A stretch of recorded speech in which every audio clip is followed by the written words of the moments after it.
بسم الله الرحمن الرحيم. الحمد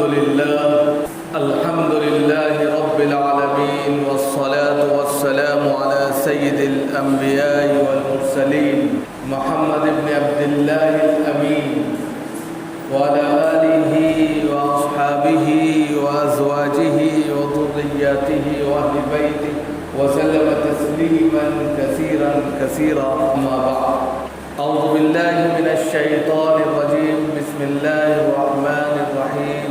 لقد كان لكم في رسول الله أسوة حسنة. صدق اللہ العلی العظیم. محترم بزرگوں، دوستوں، دینی اور ایمانی بھائیوں، اللہ رب العزت کا شکر ہے، اس کا کرم ہے کہ اس نے ہمیں اپنی بارگاہ میں آنے کی توفیق عطا فرمائی. حضرات، ہم سب خدا کے بندے ہیں اور خدا کی بنائی ہوئی اس دنیا میں رہتے ہیں. یہ دنیا اللہ کی ہے، یہ سلطنت اللہ کی ہے. دنیا کے اندر جتنی مخلوقات پائی جاتی ہیں سب کا خالق خدا ہے، اللہ ہے. ہر شخص کو فنا ہونا ہے، ہر شخص کو اور ہر مخلوق کو اس دھرتی سے ناپید ہونا ہے، اور ایک دن اس دنیا کو بھی ختم ہونا ہے. اگر کوئی نام باقی ہے، اگر کوئی ذات زندہ اور جاوید ہے تو وہ اللہ رب العزت کی ذات ہے. اس کے علاوہ کسی کو دوام حاصل نہیں ہے. بڑی سے بڑی طاقت، بڑی سے بڑی حکومت، بڑی سے بڑی دولت، سلطنت، جائیداد، ہر ایک چیز کو ایک دن فنا ہو جاتا ہے. دنیا میں ایک نہیں ہزاروں قومیں آئیں، بڑے بڑے لیڈر آئے، بہت طاقتور قومیں آئیں، لیکن وقت کے ساتھ ساتھ سب کا خاتمہ ہو گیا. فرعون وقت کا سب سے بڑا بادشاہ گزرا. ایک وقت میں ایسا محسوس ہوا کہ اس کی سلطنت کبھی ختم نہیں ہوگی، یہ کبھی فنا نہیں ہوگا. لیکن دریائے نیل میں اس طریقے سے ڈوبا کہ عبرت بن گیا. قارون، حامان، سارے واقعات قرآن کے اندر موجود ہیں کہ جنہوں نے اپنے کو بہت بڑا مانا. قوم سمود، قوم عاد ایسی قومیں مانی جاتی تھیں اور ایسا سمجھا جاتا تھا یہ قومیں کبھی ختم نہیں ہوں گی، یہ قومیں کبھی ختم نہیں ہوں گی، اور کسی بھی حالت میں دنیا سے ختم نہیں ہو سکتی. لیکن اللہ کے قہر کی بجلیاں ایسے گریں اور اللہ کا عذاب ایسے آیا کہ رات میں وہ سوئے اور صبح میں مردہ پڑے تھے. تو دراصل سمجھنا یہ ہے کہ اس دھرتی پر جو راج چلتا ہے، اس دھرتی کا جو مالک ہے وہ اللہ ہے. وقتی طور پر وقت کا کوئی فرعون بن کر بیٹھ جائے تو یہ اس کی سب سے بڑی بھول ہے. اس لیے کہ فرعون نے بھی ایک وقت میں کہا تھا انا ربکم الاعلی، میں سب سے بڑا بھگوان ہوں، میں سب سے بڑا رب. اگر کوئی منشیہ، کوئی انسان، کوئی آدم خور، یا یہ کہہ سکتے ہیں کہ کوئی جو ہے بنو آدم اپنے کو یہ سوچ لے کہ میرے اندر کوئی روح پرکٹ کر گئی، میرے اندر کوئی آتما ایسی آ گئی جس نے مجھے امر کر دیا، اب میں زندہ اور جاوید ہوں، اب میں اب کبھی نہیں مروں گا، اب میں دھرتی پر جو چاہوں جس طرح چاہوں حکم صادر کروں، یہ اس کی سب سے بڑی بھول ہے. اسی بھول میں فرعون غرق ہوا. فرعون جب غرق ہوا اور جب غرق ہونے لگا تو کہتا تھا کہ میں موسیٰ کی پیغمبری پر ایمان لایا، میں اللہ پر ایمان لایا، اور وہ جانتا تھا کہ ایک خدا ہے، ایک رب ہے جو اس چیز کو چلا رہا ہے. لیکن پھر بھی وہ گھمنڈ میں، تکبر میں، طاقت میں، دولت میں، ثروت میں اس قدر ڈوب گیا کہ پھر اس کا آخری خاتمہ موت ہوا. آج کی جو سلطنتیں ہیں، آج کی جو حکومتیں ہیں، اس کا دوسرا ثبوت پیش کر رہی ہے. ایسے وقت میں ڈرنے کی ضرورت نہیں ہے۔ ایمان ایک ایسی طاقت ہے، ایک ایسی قوت ہے کہ جس کی وجہ سے بڑے سے بڑا آقا بھگوان بھی گھٹنے ٹیکنے پر مجبور ہو جاتا ہے، جو وقت کا فرعون بننا چاہتا ہے۔ حضرت موسیٰ علیہ السلام ایمان کے ساتھ جمے رہے، ایمان کی دولت کو لیے اور اپنے تمام ساتھیوں کو لیے فرعون کے سامنے ڈٹ گئے، اور پھر کیا ہوا؟ اللہ رب العزت نے ان کو سرخرو کیا، کامیاب کیا۔ آج کے وقت میں بھی الگ الگ جگہوں پر، الگ الگ علاقوں میں بہت سی ایسی کنڈیشن ہیں کہ انسان کے لیے سانس لینا مشکل ہو رہا ہے۔ تو ایسے میں سب سے پہلے ضرورت اس بات کی ہے کہ ہم اپنے ایمان کو تازہ کریں، اور ایمان کے لیے ہم جو ہے قرآن کی دولت سے اپنے آپ کو مالا مال کریں، کیونکہ یہ وقت بہت سوچ سمجھداری کا ہے، الگ ٹپ اور بے ڈھنگ زندگی گزارنے کا نہیں ہے، بلکہ بہت ہی سمجھداری کے ساتھ میں قدم پھونک پھونک کر رکھنے کا ماحول ہے۔ ایسے میں سب سے پہلے آپ اپنی ذات اور اپنے علاقے اور اپنے اسلام کو بدنام نہ کریں۔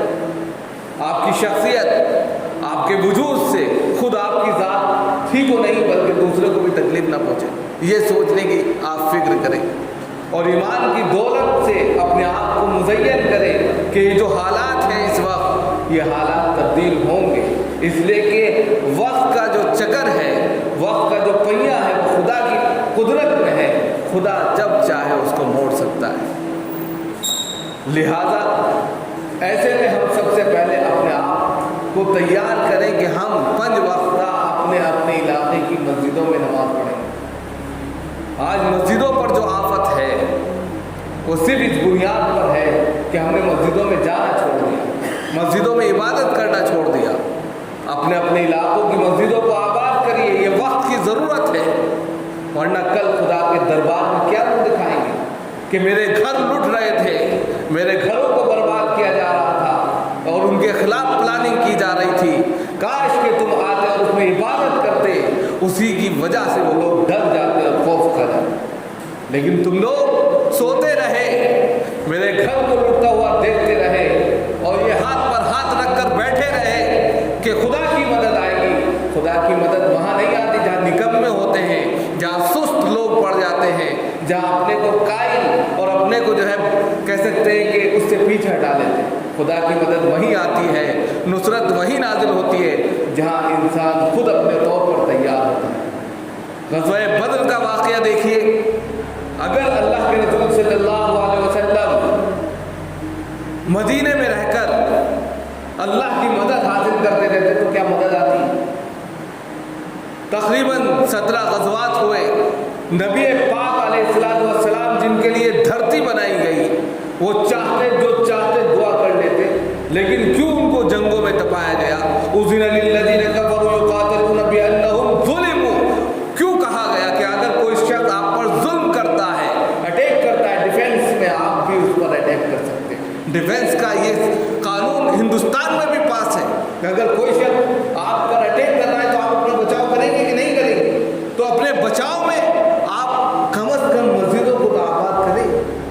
آج کی سب سے بڑی وجہ یہ ہے کہ ہم مسجدوں میں نماز نہیں پڑھتے، اور پھر دوسری وجہ یہ ہے کہ ہم رمضان میں صرف یہ سوچتے ہیں کہ عبادت کا مہینہ ہے، مسجدوں میں جتنا چاہے نماز پڑھ لیں، اس کے بعد پھر 11 مہینے مسجدوں سے دور اور ہفتے میں 1 دن آ گئے۔ بہت افسوس کی بات ہے۔ یہی تعداد جو جمعے کے دن کی ہوتی ہے اگر فجر میں ہو جائے، واللہ بتا رہے ہیں، خدا کی قسم کسی چیز کے اور کسی چیز کے کہنے کی ضرورت نہیں ہے، خود بخود خدا کی نصرتیں آپ کے ساتھ ہوں گی۔ لیکن ہماری ایکٹیویٹی، ہماری ساری سرگرمیاں ایسی ہیں کہ ہم صبح بدمست ہاتھی کی طرح سوتے رہتے ہیں۔ ہم اس قدر سو جاتے ہیں صبح غفلت میں کہ جس وقت روزی بڑھتی ہے اس وقت ہم سو رہے ہوتے ہیں، اور پھر یہ کہتے ہیں اور یہ دعویٰ کرتے ہیں، خدا سے یہ کہہ سکتے ہیں کہ ایک طرح سے ناراض رہتے ہیں کہ روزی میں برکت نہیں ہے۔ ارے روزی جس وقت خدا دیتا ہے اس وقت تو آپ سو رہے تھے۔ لہذا ہم سب سے کہیں گے، نوجوانوں سے کہیں گے کہ وہ مسجدوں کو آباد کریں، جہاں جس علاقے میں آپ رہتے ہیں اس مسجد میں جا کر فرض نماز ضرور پڑھیں. یہ وقت کی ضرورت ہے. یہ مسجدیں پکار کر آپ سے کہہ رہی ہیں.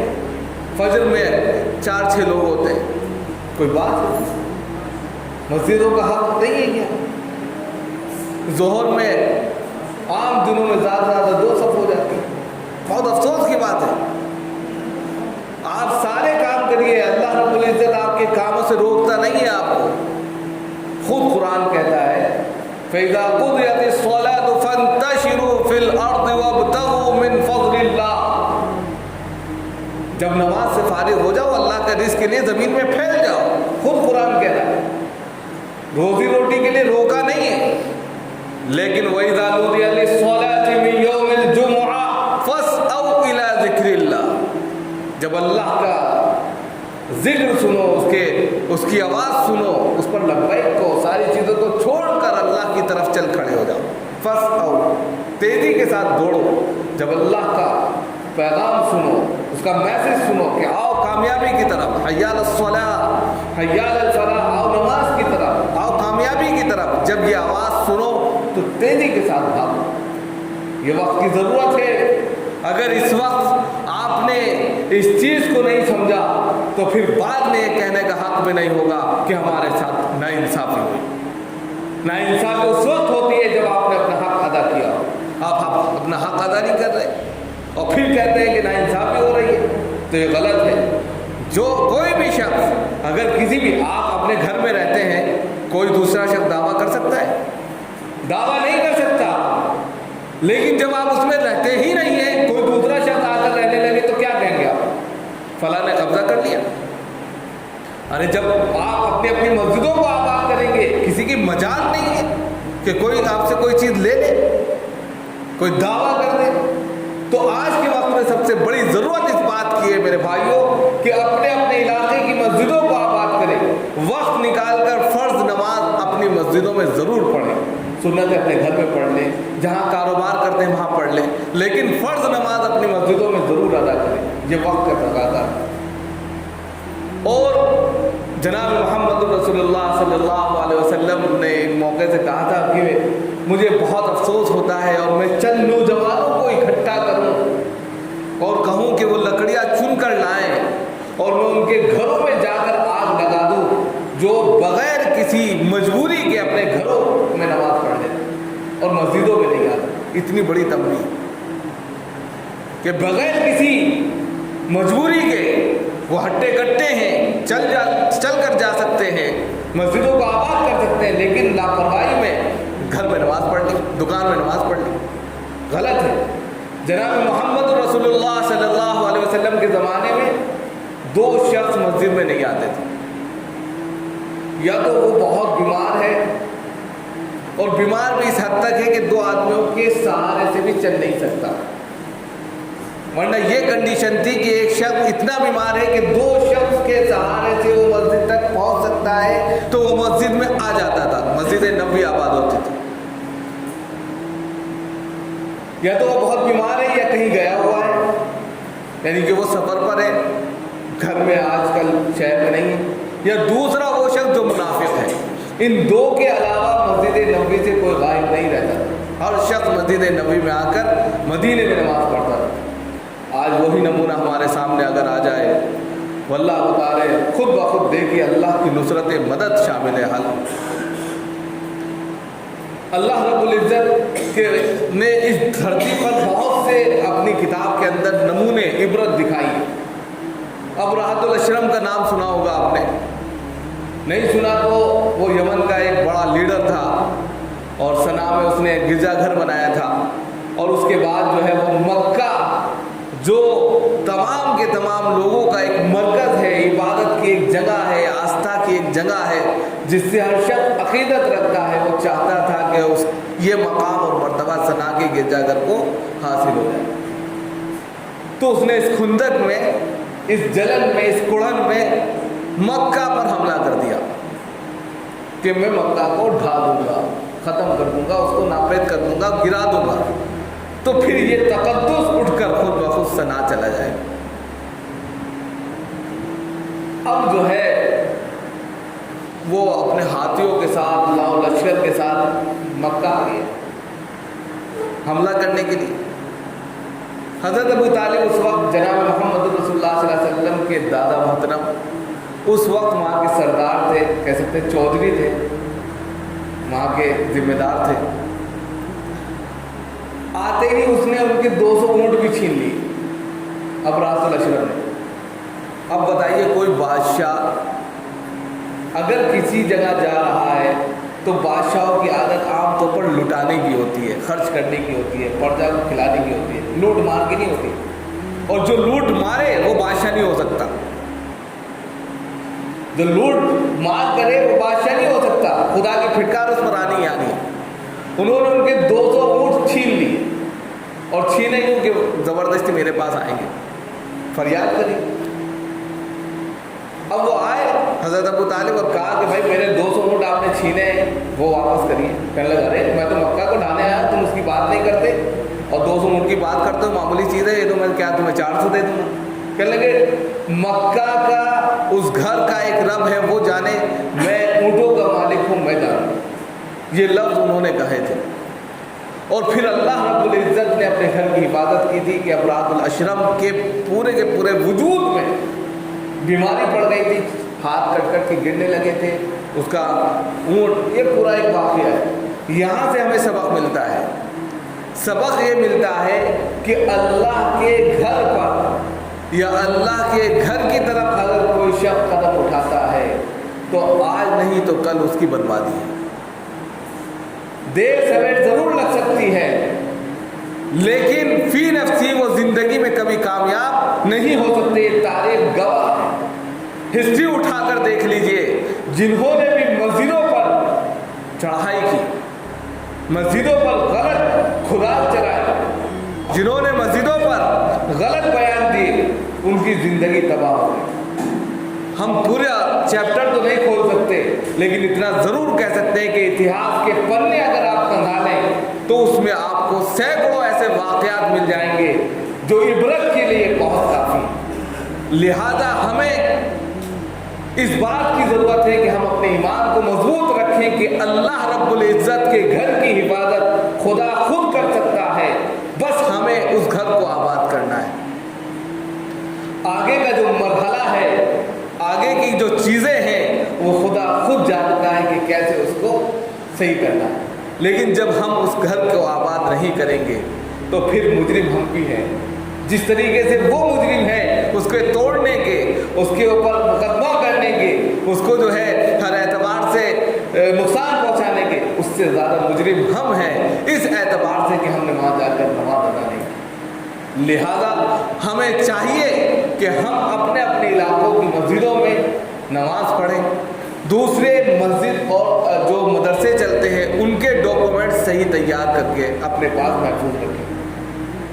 کوئی بھی ایسا یعنی کہ پیپر نہ ہو جس سے کوئی مشکل آپ کے پاس آئے۔ یہ ضروری ہے آج کے وقت میں کہ آپ کے پاس جو بھی اس کے تفصیلات، کاغذات ہیں، دستاویز ہیں، وہ محفوظ ہوں، کوئی بات ہو تو آپ دکھا سکیں۔ یہ وقت کی ضرورت ہے۔ وقت کے ساتھ جو انسان چلتا ہے، وقت کے ساتھ جو انسان جو آگے بڑھتا ہے تو وہ آسانی کے ساتھ ہر چیز کو مینیج کر لیتا ہے۔ اور اگر آپ دقیانوسی باتیں کرنے لگیں تو اس سے مشکلات میں ظاہر سی باتیں بڑھاوا ہوتا ہے، اضافہ ہوتا ہے، اس سے بچنا چاہیے۔ بالکل وقت نہیں ہے باتیں کرنے کے لیے، تو بہت ساری باتیں ہیں، لیکن بس ریکویسٹ ہم آپ سے کر سکتے ہیں کہ اپنے اپنے علاقوں کی مسجدوں کو آباد کریں، مسجدوں میں اپنے بچوں کو پڑھنے کے لیے بھیجیں، اپنے اپنے علاقوں میں جتنا ہو سکے دین کو پھیلائیں، قرآن کو پڑھیں، قرآن کی تعلیمات کو پڑھیں، قرآن کو سمجھیں، اس کا میسیجز کو سمجھیں، اور سمجھنے کے بعد جو ہمارے دوسرے بھائی ہیں ان کو سمجھانے کی کوشش کریں، میسیجز کے ذریعے، اپنے پیغامات کے ذریعے۔ آج کے وقت میں چھوٹی چھوٹی کلپ چلتی ہے، سوشل میڈیا کا زمانہ ہے، آپ دیکھتے ہیں کہ الٹے سیدھے پیغامات آتے آتے رہتے ہیں، ان کو دیکھ کر اور اس پر ہنسی اور مذاق چلتی ہے۔ آپ صحیح چیز پیش کریں اور لوگوں کو فارورڈ کریں تاکہ وہ قرآن کے پیغام کو سمجھے، اسلام کو سمجھے، اسلام کے دھرم اور اس کی شانتی کو سمجھے۔ اسلام ایک خوبصورت مذہب ہے، اگر انسان اس کی چھتر چھایا میں آتا ہے تو وہ سکون محسوس کرتا ہے۔ اس چیز کو بڑھاوا دے، اس کی چھوٹی چھوٹی آیتوں کو لے کر اس کا ٹرانسلیٹ کر کے اس کو پھیلائے اور سمجھائیں کہ اسلام یہ ہے، آپ نے غلط سمجھ لیا ہے۔ اسلام سے بڑا محبت کا مذہب ہے، وہ دلوں سے سب کو لگاتا ہے، وہ پریم کی اور محبت کی دعوت دیتا ہے۔ آپ نے اس کو نفرت کا ذریعہ بنا دیا۔ اس چیز کو سمجھانے کی ضرورت ہے برادران وطن کو، تو پھر دیکھیے یہ ایک دین کا کام ہوگا۔ اللہ تعالیٰ ہم سب کو عمل کی توفیق ہونا چاہیے۔